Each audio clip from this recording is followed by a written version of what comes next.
ওর জামা কাপড়ের অবস্থা দেখো, কেমন মানুষ দেখ ভাই, একটা ময়লা জামা কাপড়, তার মধ্যে আবার ছেঁড়া। কোথা থেকে আসে এরা বুঝি না, আবার দামি রেস্টুরেন্টে খাইতে আসছে।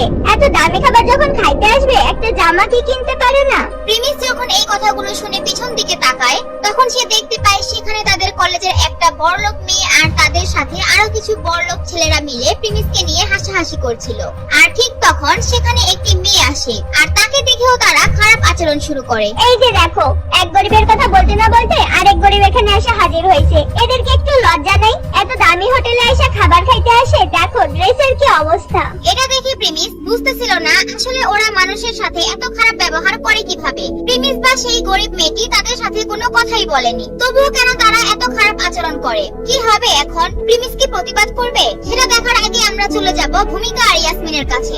ভূমিকা হঠাৎ করে সেই ইয়াসমিনের কাছে সেই ব্যাংকের বড়লোক ছেলের কথা জানতে চায়। ইয়াসমিন, আমি একটা কথা বলতে ভুলে গেছি। কিছুদিন আগে তোমাদের ব্যাংকে একটা ছেলে আসছিল না, অনেক বড় লোক?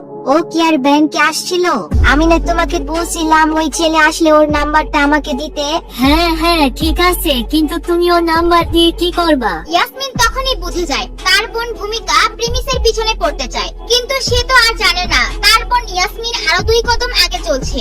আরে নাম্বার পাইলেই তো কথা হবে, আর কথা বললেই তো সামনের দিকে আগাবে নাকি? প্লিজ ইয়াসমিন, আমি তোমার একটা কাজ করে দিলাম, এইবার তুমি আমাকে একটা কাজ করে দাও। ও আচ্ছা, কিন্তু এই ছেলেটি এরপর আর ব্যাংকের মধ্যে আসেই নাই। যখন ও আসবে তখন ওর কাছ থেকে নাম্বার নিয়ে আমি দিব নে।